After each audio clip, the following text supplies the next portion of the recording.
Hello, everybody, and welcome to probably one of the most exciting Facebook Lives I've ever done. It's unusual for me to really, I'm always getting enthusiastic about my guests, but the guest today is somebody who I've admired for many, many years. I've read many of his books, and I just love his work. And indeed, we've just been chatting away for about 25 minutes before we came live here. We almost missed the start of this because we were swapping anecdotes about things. But I'll just tell you a little bit about him. I'm going to be reading from notes, so I will try to make it as spontaneous as I can. Okay, Geoffrey J. Kripal, or it's Kripal, is the Associate Dean of the School of Humanities and holds the J. Newton Rayzor Chair of Philosophy and Religious Thought at Rice University, where he chaired the Department of Religion for 8 years and helped create the GEM program, a doctoral concentration on the study of Gnosticism, Esotericism, and Mysticism that is the largest program of its kind in the world. He is the Associate Director of the Center for Theory and Research at the Esalen Institute at Big Sur, California, where he also serves as chair of the board. Jeff is the author and co-author of 11 books, 7 of which are with the University of Chicago Press, including most recently a mammoth manifesto entitled Secret Body, Erotic and Esoteric Currents in the History of Religions. That's some title. But also, of course, Jeff's latest book is absolutely superb as well, which we will get into and talk in greater detail. But without further ado, Jeff, very much welcome to the Anthony Peake Consciousness Hour. Thanks, Tony. It's my pleasure and honor, really. Okay, what I'd like to do is very quickly, and it is very, very quickly, what made you become interested in religion and the particular areas you've been fascinated in for many, many years? Well, it's not a very quick answer. I'll keep it as short as possible. Okay. I grew up Roman Catholic. I wanted to be a monk. I wanted to experience God, essentially. And I kind of hit a wall on that spiritual quest around sexual orientation, male sexual orientation in Catholicism, which essentially pushed me out of the church and into the academy as the only place where I could ask those questions, really. And so I eventually became a scholar of religion or a professor of religious studies, really to try to answer questions around mystical experience and male sexual orientation. And I got into a lot of trouble for that work, that early work, mostly in India. And that then took me out of India, out of the study of Hinduism, and into California and the study of the counterculture, which is how I got to Esalen. And that then got me into what most people think of as paranormal phenomena. By just really talking to people and taking their experiences seriously and asking hard questions about why scholars of religion won't talk about those things. And so that's kind of where I'm at now, is trying to get people to talk about things they won't talk about, which is really just another version of what I was trying to do 25 years ago with sexuality and mystical experience. Well, it's very much the theme, isn't it, of your latest book, The Flip, in that you're really intrigued and fascinated why it is that people are in denial of extraordinary experiences, and yet in private they will share their experiences, but they will never ever talk about it. And I think it's the major problem, isn't it, of the whole materialist reductionist worldview, that there is only one rule, and that's the one that's applied. But in The Flip, you take a fascinating angle on all this, and in many ways it reminded me a little bit of one or two other writers that have attempted to take something similar, like the God delusion, for instance, as another example. But you do it in a far more powerful way. Can you explain a little bit about the central thesis of The Flip and where you take it? Sure. So maybe a little background to that book, too, will answer your question. I mean, so I teach at a secular research university in the U.S., and most of my students are what we call STEM students. They're interested in science, technology, engineering, or mathematics. And of course, I teach religion, which is the opposite in many ways of all of that. And these young people come into my class expecting to hear about weird religious people from the past who they can easily dismiss as superstitious and pre-scientific. And I've learned over the years not to give them what they want or what they expect. And so I found a lot of scientists, engineers, and mathematicians, essentially, who had similar kinds of extraordinary experiences and had flipped their worldview from a kind of reductive materialism to a much more capacious and generous worldview in which mind or consciousness is primary. And I found that move to be very effective with my students. They could not now reject these experiences because they were just weird religious people from the past. These were now people whose names they recognized and who were trained scientists or engineers or mathematicians or whatever the case might be.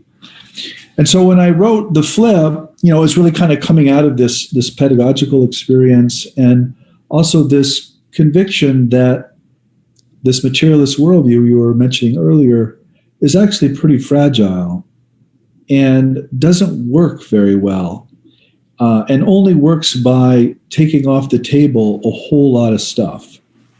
And I just wanted to show in the book how if you put that stuff back on the table, A, materialism doesn't work, and B, the world becomes a lot more fascinating and frankly a lot more positive. It becomes ecstatic, it becomes cosmic.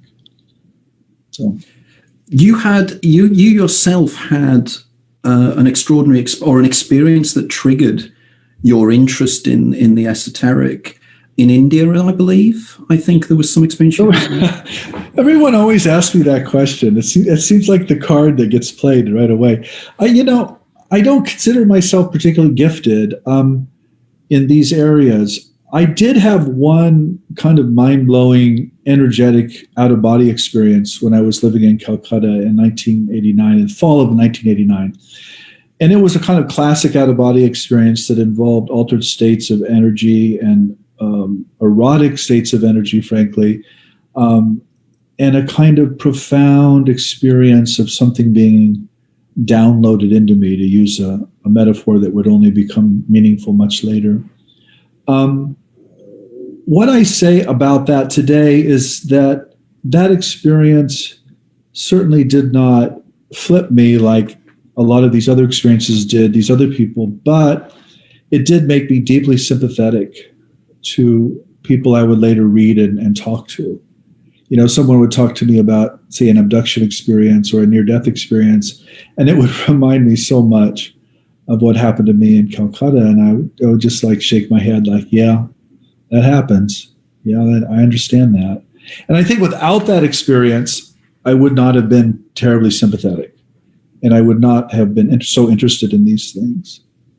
I suppose it must be extraordinarily difficult when you've had an experience that is so changing in terms of the way you see yourself and you see the external universe. I'm reminded, and I know you mention it in your writings as well, the old Plato's cave and the idea of somebody who realizes that the universe is far greater and far more mysterious, but we don't have the language to even begin to describe exactly these experiences, like books, ideas of cosmic awareness and everything else as well. So it must be profoundly difficult for these people. And I know that in your book, you cite numerous examples of people who have flipped. And could you give us one or two examples of people that you think were particularly good examples of exactly how somebody's worldview can change? Well, I'll give you two very different examples. One, the example I start with is Mark Twain, the great American humorist and writer, who it turns out had many of these experiences, including a kind of massive precognition of his brother's Henry's death, which wouldn't happen for 2 weeks, actually. I won't go into the details of that, but what's so interesting about Twain's precognitions is that he linked them to his literary creativity. He understood very clearly that he got his ideas from what were essentially precognitions. And he wrote about these under the umbrella of what he called mental telegraphy. The telegraph being essentially the internet of the time. and so that's the example I begin with, but then I move into other ones. Perhaps one of my favorite is Bernardo Kastrup, the Dutch neuroscientist and philosopher of mind, who's very active today, writing book after book after book, who was very much in this kind of materialist AI or artificial intelligence camp as a trained computer scientist, and flipped and is now essentially a card-carrying idealist, which doesn't dismiss the materialist paradigm. It just kind of puts it in its place as a kind of a useful half-truth, but not ultimately convincing. I discuss Eben Alexander in the book. I discuss Hans Berger, who invented what most people think of the EEG. I mean, there's a couple dozen scientists in the book whom I look at closely. I even discuss Michael Shermer, who a great American skeptic, actually, who had what was essentially a paranormal experience during his wedding, and writes about it very honestly and I think very insightfully. Doesn't quite flip. But, yes, we don't all flip. Some of us kind of go halfway and then kind of come back. But the whole notion of the flip presumes that materialism and idealism are really just two sides of the same ball, as it were. Well, I suppose what people do, people like Michael Shermer, and I mean, I've spoken to quite a few high-ranking skeptics over here in the UK, like people like Deborah Hyde, for instance. And the issue is that they've had extraordinary experiences, but they then try to shoehorn them into the materialist reductionist model. And they try to think, well, it was an hallucination. But as you know from my own writing, I argue, well, let's take that one step back and say, well, what do we mean when we're talking about an hallucination here? A hallucination supposedly is something that is projected out from your mind into three-dimensional consensual reality, which then occludes, like, for instance, if I see an hallucination of a pink elephant, that pink elephant is in my external reality, but is also occluding the informational field behind its body. So there's two things going on here. There's the hallucination of exclusion and inclusion. Now, the question still has to be asked, well, reality itself and the way in which reality is given to the brain by the senses is in the same way still an illusion and an hallucination, because the brain is creating this internally from data it is receiving from the sensory inputs, such as the eyes and the ears and everything else as well. So it's too simplistic. But we seem to stop at this. I call it the label theory of science, that we've labeled it. And because we've labeled it, we somehow believe we understand it. It's like black holes. We call them black holes, so therefore we've explained them. But these experiences are so extraordinary that they change people's lives. And this is a perfect segue, isn't it, into somebody that we both mutually admire and fascinate as a writer. And this is Philip K. Dick and his experiences with his 2-3 experiences in terms of 1981, where he had a series of things he called his theophany.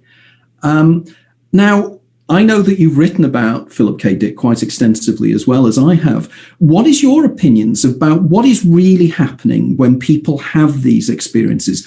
Are they perceiving a reality that sits behind the reality? If we're going to take a Gnostic viewpoint, are they viewing the pleroma? What is taking place? What's your opinion of this? That's such a huge question. I know, I like it. That's why I take the opportunity to ask questions like this. So I try to occupy a third space.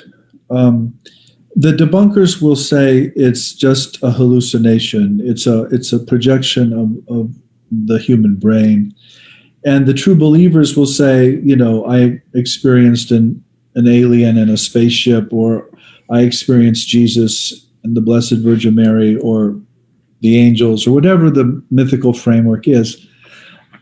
I don't find either of those options persuasive. Mm-hmm. I think the experience is real, it's happening, but I generally don't believe the mythical framework in which it's appearing. It's communicating something real, but it's not literally the case. There's something behind it, as it were, that's communicating with us. I used to think, when I first got into this strange material, which about 2004 or 5, somewhere there, I assumed, like a good rationalist, that if I talked to these people long enough, I could eventually make sense of their experiences, that their experience would eventually make sense. There'd be some rational, causal explanation behind it. I don't believe that anymore. The more I talk to experiencers, the stranger their stories get. And when I sit down with an experiencer over many weeks or months or years, I know now that the first or second or even fifth or sixth story I hear is not the real story. There's always something stranger, and it's usually something often that needs to be censored, or the person isn't comfortable telling you right away. But if you just said and you just listen, eventually this will come out. And it'll get stranger and stranger. And so I sort of surrendered this notion that whatever it is that's communicating, that I can reduce to my own rational categories or my own sensory capacities. I just don't believe that. I just think that's A, arrogant, and B, philosophically naive. Mm-hmm. I don't see any reason why our senses or our cognitive abilities would have evolved to give us a full picture of the real. Quite the contrary. I think the stakes are the chances are extremely high that they evolved to just kind of take a slice of it so that we can like kill things and eat things and reproduce. So I'm really persuaded by cognitive scientists today, people like Donald Hoffman, who've essentially made that exact argument, that what we're seeing and perceiving can't possibly be what is there if evolution is correct. Well, it's the idea. I have a term, I call it electromagnetic chauvinism. Yeah, that's another way to put it. And it's the idea, isn't it? That effectively we believe that the only thing that is actually is a one-to-one relationship. The idea of naive realism. There's a one-to-one relationship between what my senses that I've evolved is telling me is out there. But of course, we know the color blue doesn't exist out there at all. They're just vibrations of the electromagnetic spectrum. But we're arrogant enough to believe that that's what it is. And I think you've hit on something really fascinating here. And I was reminded when you were saying this, something we were talking before, about the work of Jacques Vallée and the Passport to Magonia and the whole concept of the idea of the Joker, as if, like Terence McKenna's Machine Elves, that there is this kind of almost tongue-in-cheek reciprocal game going on between our own inner interest and our inner fears and what we project outside externally into the external reality around us. And of course we can reduce this down to quantum physics and the idea of the collapse of the wave function by the act of observation. But it seems that these things seem to reflect back to us, don't they? They seem to follow our anticipations in some way, as if our expectations are you to do this. And I just wonder, as a philosopher of religion, and it's an idea that I'm developing at the moment, the idea of what I call the egregorial, the idea that we in some way, through anticipations, create an external reality that reflects our own beliefs. Yeah. Because I've always been intrigued by why it is that certain religious groups, why what seems to be self-evident nonsense gets reinforced even greater. You think about, the things like Mormonism and everything else. These are belief systems that grow up within society and become more real because society believes them. So as a philosopher of religion, where do you stand on this kind of overlap between our anticipation of reality and what reality really is behind the reality? What the Gnostics would call the pleroma, I suppose. Well, so that's the same question in different terms. You're not letting it go, Tony. I study religion for a living, and one metaphor that's very big in my field is the construct or the constructed, that the vision or the belief or the worldview is always constructed by elaborate social processes, child rearing, language, the stories we tell one another, the rituals we perform, the buildings we enter once a week or more times a week. And so something like Mormonism or Christianity or Islam or whatever religion you want to talk about. I personally think it's a mistake.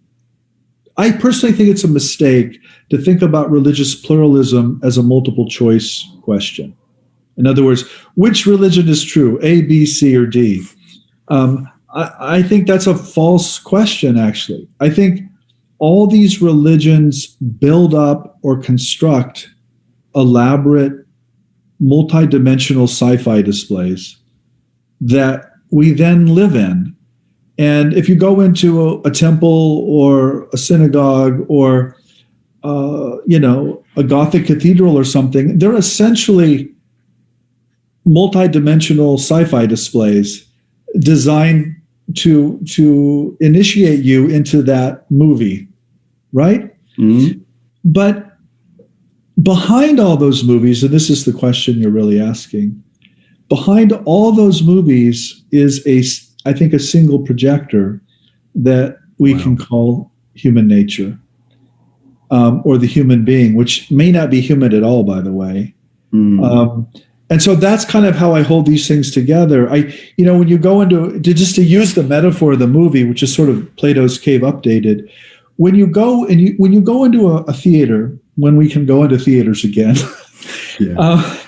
and you watch a movie on the screen, it looks entirely real, and you interact with it as if it's real. But actually, every single word, every single movement has been scripted. And there are literally thousands of human beings behind that movie. It's entirely constructed. And yet the light coming from behind you or coming from behind the screen is entirely real. But it's projecting something that is completely humanly scripted and acted and often special affected, as it were. So I think those two things are not exclusive. I think you can have an experience that's constructed by your own community's past or your culture's past, and it can also be projected by something entirely real and ultimate, essentially, which I think is consciousness. So I'm very comfortable with both of those statements, but the world isn't comfortable with that. I mean, again, if you're in that movie, you want everything to be true. If you're a Mormon, you want Mormonism to be true. If you're a Roman Catholic, you want Catholicism to be true. If you're a Shia Muslim, you want Shia Islam to be true. I don't think any of those things are true universally. I think they're all true within their specific movies. So I don't know if that helps or if that hurts, but that's essentially what I think. It does. It reminds me, when you were talking there, I was going back to my old university days, and I was thinking this is like the Elementary Forms of Religious Life by Emil Durkheim, and the idea of what religion is as a social construct. And we then look at the work of people like Max Weber and the Protestant ethic and everything else as well. We have this idea that it's somehow a form of social cohesion. But I'm always being fascinated by the Gnostic aspects of the major religions, like, for instance, you have the Kabbalah, you have Sufism, and then you have the Gnostics within Christianity. And there always seems to be this kind of alternate narrative taking place within major religions, particularly Western religions, that seems to be pushing into the deeper areas of truth and the areas we're discussing now. And I know that you've written fairly extensively about Gnosticism on this, so to lead into that. But so let's go back to Durkheim to maybe play a professor here. The basic Durkheimian position is that religion is society worshiping itself, right? That at the fundamental ground of all religion is society. End of story. Okay? That is not the end of the story for me, right? Yes, the movie's constructed, but there's still a light at the back of the theater. And some people can turn around and they can not only look at the light, they can become the light. And that's these strange Gnostics and mystics you're referring to. So again, I think religion is fiction, but it's projected fiction. And what's projecting it is true. So it's a kind of, this is kind of another move or another philosopher named Feuerbach, where the religion is essentially human nature projected out there, and we can learn a lot about ourselves by looking at religion, but we certainly shouldn't take it as literally true or as objective to us. It's in fact us that we won't take responsibility for. We won't own our own supernature or divinity, so we project it into the sky and we believe it, or we worship it, or we do anything we can to get it outside of ourselves. Well, in many ways, isn't it? It's the idea. It's almost the idea here, Teilhard de Chardin. The idea of his work, and also one of the things I contributed a chapter to a book a few years ago on pandeism. And the idea that effectively we are all one single consciousness experiencing itself subjectively. And I think what you're trying to say, isn't it, that if you take the kind of the societal and you go past the societal, you get into consciousness. So everything keeps pulling us back to this idea of exactly what consciousness is. And that's where the real mystery lies, isn't it? The old hard problem, the David Chalmers hard problem of what exactly, how inanimate matter in our brain creates consciousness. Is it the addition of one molecule, as I said in one of my books, that suddenly we become conscious, or is consciousness prime, that effectively consciousness is everything, and we're just perceivers of that consciousness? And again, I'd be intrigued on your opinions on that. I mean, I'm asking you huge questions, but it's because I like asking the huge questions are the big ones for me, Well, and I hope it's clear to you and to your listeners or viewers. It's not as if I know the answers to this story. I mean, I have my best guesses based on what I've done over the last few decades, but I'm not claiming omniscience here.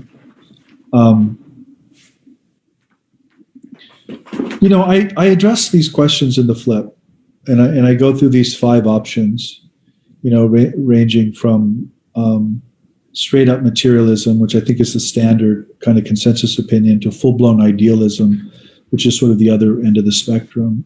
And I probably best land in what's called dual aspect monism, and which is really a kind of, I suppose, a form of idealism in some ways. What dual aspect monism says is that reality is one, or not two, if you want to put it that way, and it's neither mental nor material. It's some other fundamental thing that's one thing. And when it gets transferred into a human brain and a body, like this or that, it splits up into 2 domains, a mental domain and a material domain. And so generally our experience of the world is that we have this interior mental subjectivity, and that it's looking out onto this set of physical objects out there. But in fact, we're not separate from that external reality, and this mentality and that materiality are really just expressions of the same deeper reality, which is this non-dual or dual aspect monism. So that's really what I think. That's where I would put my money if I was a betting man. I would put it on dual aspect monism. But those are just words at the end of the day, and it's kind of an abstract theory, and I don't think we really know. But I'm pretty sure conventional materialism is not true. And I don't find forms of dualism particularly satisfying either. And so I sort of land somewhere in the middle of idealism and materialism. Well, I suppose the issue you have, if you go for a complete dualistic role, the problem you have always is how can something non-physical have action in terms of even my choice to move my arm and my legs and everything else as well. There's a lot of problems. There's a lot of problems with any position you take. But this is the mystery of life, isn't it? Is it? The more I learn, the less I know. I think, as was it Aristotle said that? It's true. You end up. Yeah, something that I've been wanting to say through this whole interview, which I think applies to every question you've asked, which relates to this one again. So I think I'll just say it is. Something I tell my graduate students is that they have no business studying religion until they've lost at least 2 worlds. And they look at me like, what do you mean by that? And so I explain. Which I just did. What's that? Which I just did. Yeah. Well, I think you have lost more than two worlds, so I think you count. But okay. But essentially, what I mean is, if you grow up and you still inhabit the worldview that your parents provided you and that you grew up in, there's really no reason to become a scholar of religion, because you have all the answers. Your worldview is sufficient and answers everything fully. If, however, that worldview has collapsed or been questioned in some deep way, the chances are very high you've just jumped into a second worldview. You've converted to something else. That might be scientific materialism. That might be Buddhism. That might be any number of worldviews. And if you're comfortable in that worldview, you're probably not going to be an intellectual either, because you found all the answers. But once that second world starts to fall apart and you realize it's actually not a lot better than the first world you got out of, you will think twice before you jump into a third worldview. You will go, now, wait a minute. What makes me think that third worldview is going to somehow be the perfect worldview when number one and number two certainly weren't? And it's at that point, it's at that hesitation, that I think you become a real intellectual, because you refuse to land, essentially. And not because you're perverse or because you're dumb. It's because actually the opposite. You've landed twice now, and both times you were wrong, and you have no reason to believe that a third landing is going to be any better. So it makes more sense not to land. And so that's why I hesitate a bit when you ask me these big questions. It's like, now, wait a minute, I'm not really sure. And I think that's kind of the whole point. I think that's what keeps the game going. That's why I write books, by the way. It's not because I have the answers. It's because I don't have the answers. And I want to write this book to figure out what it is I think. I don't know what I think until I sit down and write. You've hit the nail on the head there, because I debate with myself all the time.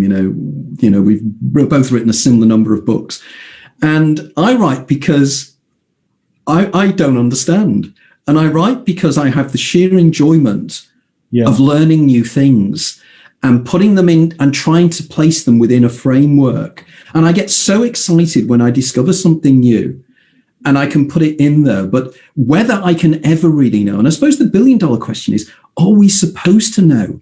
That's the thing, because our brains cannot comprehend things like tesseracts, and hypercubes. These are things we're not programmed. We live within this, whatever this creation is, this world or this universe or whatever it is. We live within it because we're programmed to live within it, but we can't exist outside of it. I'm reminded here, Ed Abbott's Flat World, that really hit the nail on the head, didn't it? About. But see, the point is that people do know outside the world. They do know things outside the matrix. But I don't think they know them cognitively. I think, to rephrase what you just said, I think we have evolved cognitively and physically with our senses not to know the real. But I think we are capable as human beings to know things outside those cognitive and sensory channels. And so, again, this is this gnosis or this Gnosticism that you're referring to earlier. I don't think that's a cognitive thinking process, and I'm sure it's not a sensory process, but I think it's real knowledge. I just don't think it has anything to do with our senses or our brains. Well, it's the idea, isn't it, that we are, as the Platonists would say, we suffer from amnesis. Yeah. We don't know what we don't know, and it's only when anamnesis takes place that we lose the loss of, and that we immure ourselves from the waters of the lethe that we've drunk in order to forget the fact of what we really are. And this now moves right back again to where I keep driving us back to Philip K. Dick, because of course in his book The Divine Invasions you have young Manny, who is God, but he's forgotten he's God. And is this what the human condition is? Is it that we are far broader in terms of what we really are.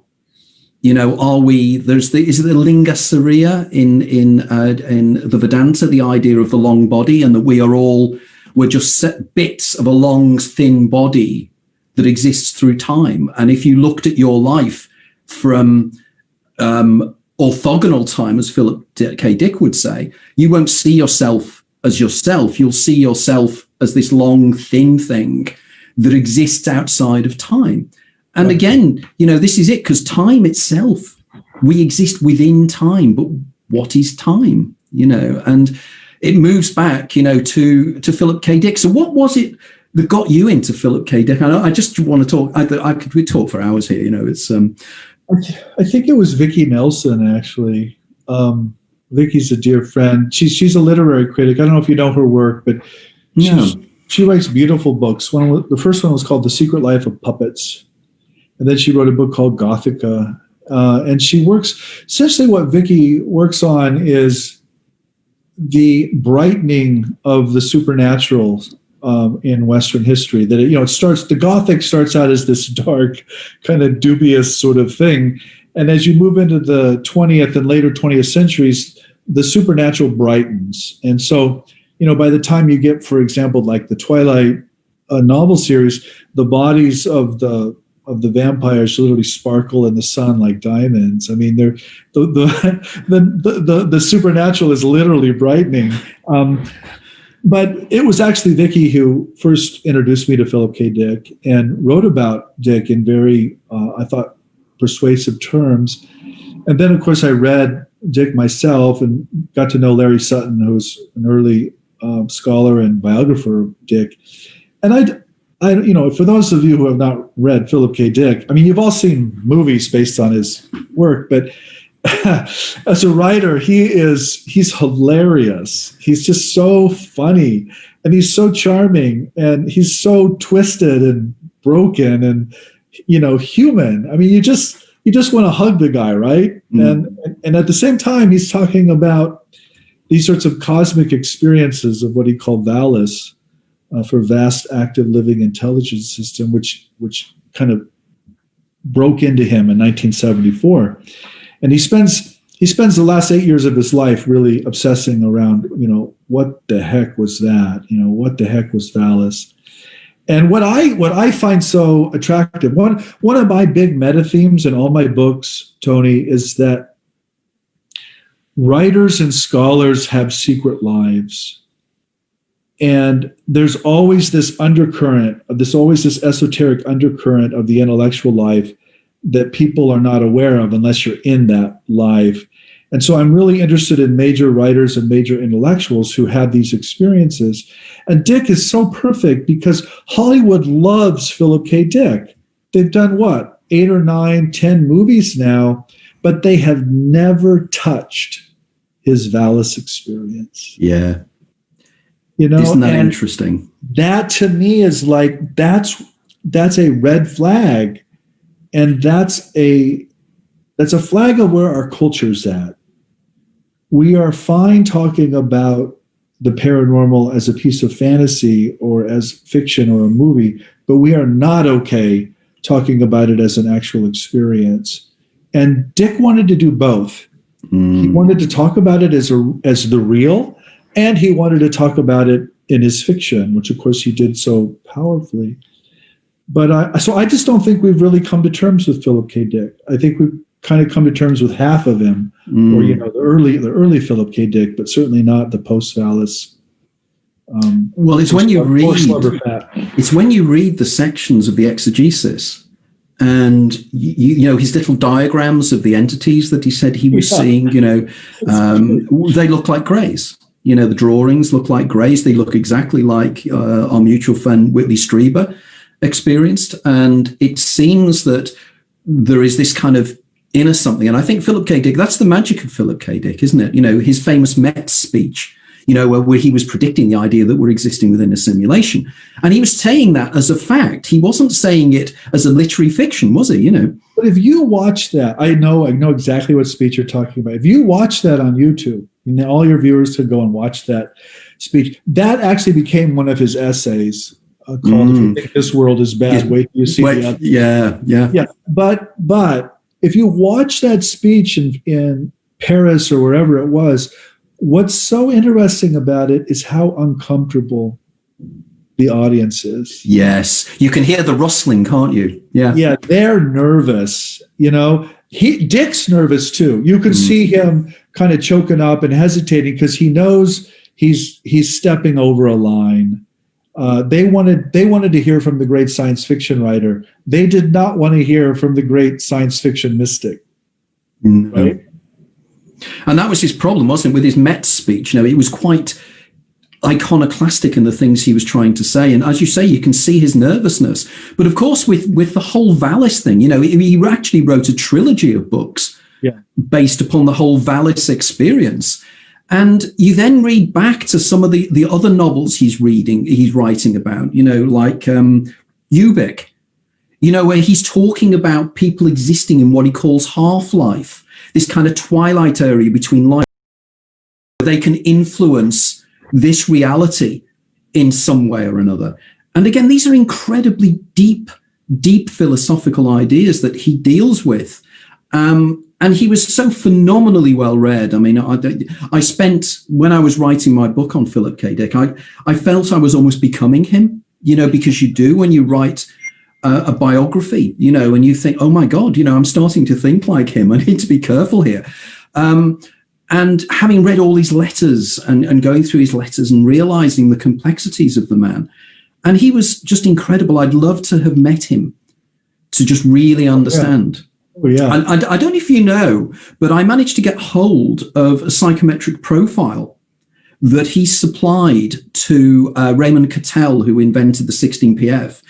And Cattell sent out a questionnaire to various authors in the late 1950s. And Phil sent the thing back. And now, because I'm a qualified psychometrician, I was able to interpret his raw scores. And in the end of my book, Philip K. Dick, The Man Who Remembered the Future, I actually have a psychometric profile analysis of Phil. And as a professional psychometrician, there's no way I wanted to be in the same room as that guy, because it was so weird. He was so extreme on so many factors, but intriguingly fascinating. And again, it was a point we were talking on before, which we touched upon, the idea that writers themselves write the narrative in their stories of their own life, but even things they haven't experienced yet turn up in their stories. And it's again getting back to precognition again, isn't it? What is going on in terms of precognition? What do we mean? How can somebody precognize something subliminally almost and write it into a novel and then suddenly start experiencing it again? These are the things that really shake our trees, isn't it? The real mystery of what is... Yeah. I mean, we were talking about this earlier. This is where people just need to read Eric Wargo. I mean... Tell us more about Eric Wargo, because just so the guys out there, because it's new to me as well. So Eric is an anthropologist and very gifted writer who thinks about literary creativity as essentially unconscious precognition. So when a great writer is inspired and in the zone, as we say, what's often going on is that writer is precognizing something in the future, and then, of course, working toward it. So the book the book or the essay or whatever the artistic medium is precognizing its own self in the future and creating itself in the past in this kind of time loop. He calls it a time loop. It reminds me of the short story By His Bootstraps. Yeah, I don't know that story. Oh, right, okay. But that's Eric Wargo, and he's got one book out called Time Loops, which is just brilliant. And he's got another book coming out on essentially putting this into practice. I don't recall the title, but it's coming out with Inner Traditions, any month now. But Eric has really changed the way I think about a lot of things, including precognition, including creativity, including, frankly, cosmology. He works with a pretty established, but if not proven, cosmology called the block universe. in which you know very well, Tony, in which the past, present, and future already exist in a single block, and we're sort of moving through it, or we have the experience of moving through it, but in fact we're not moving through it at all. We're these sort of space-time worms that extend from conception, all the way to death, and that long body, as you called it earlier, is who we really are, and what we know at any moment is just a little section of that space-time worm. But this to me, I've worked with people. I've worked with precogs, including a woman named Elizabeth Crone, and essentially what Eric thinks is that. So, I think sometimes we think naively that what a precognition is that somehow the spirit leaves the body, goes into the futures, hovers above the scene, and then comes back into the present and plops down the information. And Eric says, no, it doesn't work like that. Remember, your brain already exists in the future, and it's connected to this brain in the present. And so what's actually happening is data is coming from the future back to the present through this perfectly physical channel called your brain, which happens to be a tesseract, a four-dimensional biological time machine, essentially. The reason I'm so convinced by this is I worked with this precog, a woman named Elizabeth Crone, who was struck by lightning and became massively precognitive in her dreams. And she would have dreams of things like plane crashes and earthquakes and stuff. But the vision she would report in the dream always corresponded, or usually corresponded perfectly, to a photograph or image that would appear on the news the next day. And I realized that fits Eric's model perfectly. She's not leaving her body and going and hovering above the plane crash. She's actually precognizing her own brain, looking at the image the next day on the television set or in the newspaper, and then she's experiencing that as a present vision in her dream life. So her dream is essentially creating a story based on this precognition, but it's a precognition in her own physical future. It's not her leaving her body. This is very, very similar to my readers who'll know this out there, who've read my book, The Daemon, A Guide to Your Extraordinary Secret Self, and Is There Life After Death? Because I'll argue something very, very similar, but I'll argue that we have two elements to our personality, the daemon and the eidolon. And the daemon is effectively somebody who, the part of us that's lived this life before. So therefore, for the daemon, the future and the past have already been experienced like a computer game you played before. And we somehow can know the future because our daemon is already aware of it and can feed across what I would argue probably the corpus callosum in the brain, or feeding into maybe the pineal gland in some way, either via DMT or something else. And this, we know the future because we've already experienced it. Now, one of the areas that Eric was probably aware of is the writings of John William Donne. He discusses Donne at great length. And Donne, when you were mentioning that, I say this is Donne, isn't it? Yeah. And effectively, as we were talking earlier on, I mean, I've recently written a book on J.B. Priestley and how J.B. Priestley, the English playwright, wrote a play based upon Donne's ideas called Time and the Conways. And in this, Priestley in 1937 was writing exactly the same concepts of the long body, the linga seria, the idea that, and I don't know if you've ever seen that play, but you really need to watch it and check it out because it is extraordinary, really, really extraordinary what he does as a playwright to get across that idea of time and how time flows. And of course, the idea of block time, the idea of Minkowski and everything else, and of course, Minkowski was Einstein's mathematical teacher. So this is powerful stuff. And it's, again, the way in which I think it is so important that thinkers talk to each other and cross-fertilize these ideas, because I think collectively we can twig this. We can twig what the matrix may be, but we can't do it individually. We have to do it collectively. Yeah. And I also think, Tony, I mean, just listening to us, I mean, this is crazy talk, right? I mean, we're talking crazy here. To the kind of the consensus worldview. But all we're really doing is trying to make sense of data that we take seriously, right? So to preserve the kind of material consensus, you have to say that these precognitive dreams don't happen, or they're just lucky hits, or they're coincidences, or whatever rhetorical technique you want to pull out of your hat, your little magical spell, wave your wand and it can go away. But if you don't do that, and you get to know these experiencers, and you realize that actually these things happen, and precognition is a real human capacity, then you have to come up with a model of reality in which it's plausible. Yes. And that's when you get into the crazy talk. That's when you get into these wild ideas like the block universe. But they're not wild. Actually, they make a lot of sense once you start thinking about them. Well, they dismiss it, don't they? They turn around and say the plural of anecdotes is not evidence. But anecdotes are important because these are real experiences. And to me, for instance, I did a lot of research on schizophrenia and precognition within schizophrenia in my book, Opening the Doors of Perception. I love that book. Oh, thank you. And one of the arguments I will use is, when you look at the work of Bloiler and people like that, they had precognitive schizophrenics. And instead of actually saying, how do you see the future? They just dismiss it. They just pretend it doesn't happen. Or they cite the law of large numbers, the idea that if we micro dream every night, so therefore, we have 1,000 dreams a night, therefore the next day or the next few days, there'll be a plane crash somewhere. One of my associates, he had a dream seeing Concorde crashing in France with its tail on fire. And not only that, he knew that the people on the plane were German.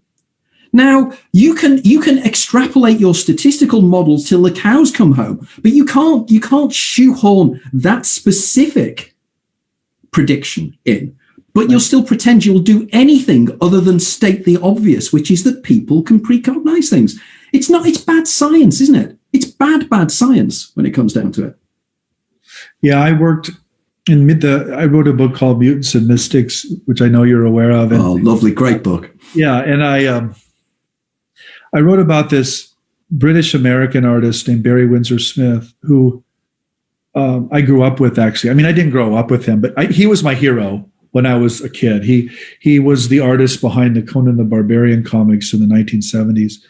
But Barry Windsor Smith writes this memoir in about 2000, 2001, somewhere in there, called Opus. And he tells about these precognitions he has in his parents' home outside of London of events that will not take place for 3 years. And these are very, very specific precognitions. They were kind of daytime fantasies at the time. But he could see the people. He knew what they said. He knew what office building they were going to say what sentences in. He knew what the traffic looked like outside of his window. He knew every single detail. And he wasn't even living in New York at this time. He was living in his parents' place outside of London. So the variables that would have to play out over a 3-year period to produce these exact events are astronomical. You either have to say Barry's lying, or you have to say he's telling the truth, and then you have to deal with this. You have to come up with a cosmological model or an understanding of the human being that will allow for this kind of thing to happen. And so I think that's what we need to do. This is what I call making the impossible possible, by simply giving it a new framework. Well, it is, isn't it? It's hiding in plain sight here. Effectively, the way that the new paradigm could develop, and it is evident and it is there, but people are just in denial of it. They will not. They will do anything other than address these issues. And I have it in my life. This is why I have a special group of friends that I liaise and talk to, because the rest of the world don't understand guys like you and I, because we're asking the really big questions. But what we're doing is we're asking a question like, my argument, my analysis of hallucinations. Somebody sees something, scientist says it's an hallucination. I then bounce back and say, okay, explain hallucination to me. Like, for instance, in Oliver Sacks's book, Hallucinations, one of the last books he wrote, I'm intrigued about Charles Bonnet syndrome. I'm intrigued as to why it is that people that have certain form of Alzheimer's develop powerful Charles Bonnet syndromes. they see things that are out there in three-dimensional reality. It's as if another world is coming through from somewhere else that is, again, I keep coming back to the pleroma, kenoma idea of the Gnostics, the idea that there is this world, we are in a simulation, and there's this real world that the demiurge, Yaldabaoth, has denied us because they've structured this illusionary world, Maya, that we're trapped within. But like Plato's cave, we're the kind of guys that have gone, no, we're not. We are the guys that are listening to the guy that's gone to the end of the cave. And we're one of the prisoners that are going, well, you might have a point. Right, I'm chained to the floor at the moment, looking at the shadows on the wall. But I can actually hear the guy who just came out from outside, and I actually believe him. Yeah. So but that's not a very comfortable position, Tony. I think it's better to just be chained to the floor and not listen to the guy. Well, what we're hoping to do, a couple of my books are just coming out in Greek, in the Greek language, and my Greek publisher is very keen for us. We did an event at Draculo Caves here in the UK, Draculo Tunnels, this last April, where we recreated Plato's cave in that environment. And I work with a couple of researchers that have invented something called the lucid light device, which brings about out-of-body experiences and virtual other things. It's one's a consultant neurologist and a consultant psychologist. And what we're going to plan to do, I've done some research and I've found the actual cave that they believe that Plato used as his basis for Plato's cave. It's the cave of Vari, which is in Hymettus outside Athens. And we're going to try and recreate it in some way, which would be really exciting if we could do that. Because people need to understand that these are not new ideas, are they? These go back for millennia. It's nothing new. We can see, actually. Right. Well, we're coming towards the end of time, and I knew end of time. Time doesn't exist, but unfortunately, we our block time we've just run out of, which is incredibly sad. But as I was saying to you earlier on, we're going to have you back on, and we're going to have maybe a 3 or 4 way conversation with you and with a friend of mine. And if we can get Whitley Strieber along, even better, because that would be extraordinary. But your work is incredibly, and I mean incredibly important. So can you let people know what your books, how you can get hold of your books and everything else as well, and your wonderful website? By the way, that image you have on your website on the front page, it's very kind of Caspar David Friedrich. It's really wonderful. I love that image. I must ask you at some stage where you got that one from. But how do people contact you and jump into your work? Because they will not regret it. Yeah, so my website is just jeffreyjkripal.com. And of course, all the books are available where the whole world seems to be going these days is Amazon. Make a few more bucks for Amazon. But you can get the books at any bookstore. I'm happy to come back, Tony. I'd like that. I'm a fan of yours as well. It's a mutual fan club. It might be kind of embarrassing for some of your listeners, but probably, yeah. Well, I think we've both taken the opportunity to actually chat, which I think is what I wanted to do here, because there's so many things I feel I can learn from you. I think we grew up roughly in the same era, different continents, obviously, but. All the better. Yeah, I think just a show just on Mystics and Mutants, just on the comics, I think would be absolutely wonderful, because we didn't even touch upon really that. Yeah, so we can do that. And also there's an answer in that book on why we want to be so banal too. Alvin Schwartz taught me a lot about this. He was one of the Sunday strip writers of Superman and Batman, and he had a whole theory about why we resist all this. Right. And I think he was right, actually. I think Alvin was right. Why we want to be Clark Kent and we don't want to be Superman. That is cryptic, and I think that is the perfect point. Yeah. Okay. Well, thank you very much, Jeff. That was absolutely wonderful. Okay, guys. Well, this has gone out live. It will be uploaded onto my website within the next few days, where you can watch it and share it with everybody else as well. Please share this with as many people as you can, because these are important ideas. And if you really believe in the kind of stuff that Jeff and I are doing, please help us get these ideas out there. There's got to be what Gladwell called the tipping point. There has to be a point where more and more people are talking about these ideas, and we will then push, and it will really start. Because at the moment, it feels like it's the myth of Sisyphus. We keep pushing the things to the top of the hill, and it rolls back down again. So what we're trying to do is to change all this. So please join in, get involved in everything. My next guest next month will be Dr. Cal Cooper, who is doing some fascinating research into the supernatural and everything else as well. So join us again then. But Jeff, thank you very much for an absolute wonderful hour. We'll be doing this again soon. And thank you very much. And thanks, folks. All the best to you all. Bye.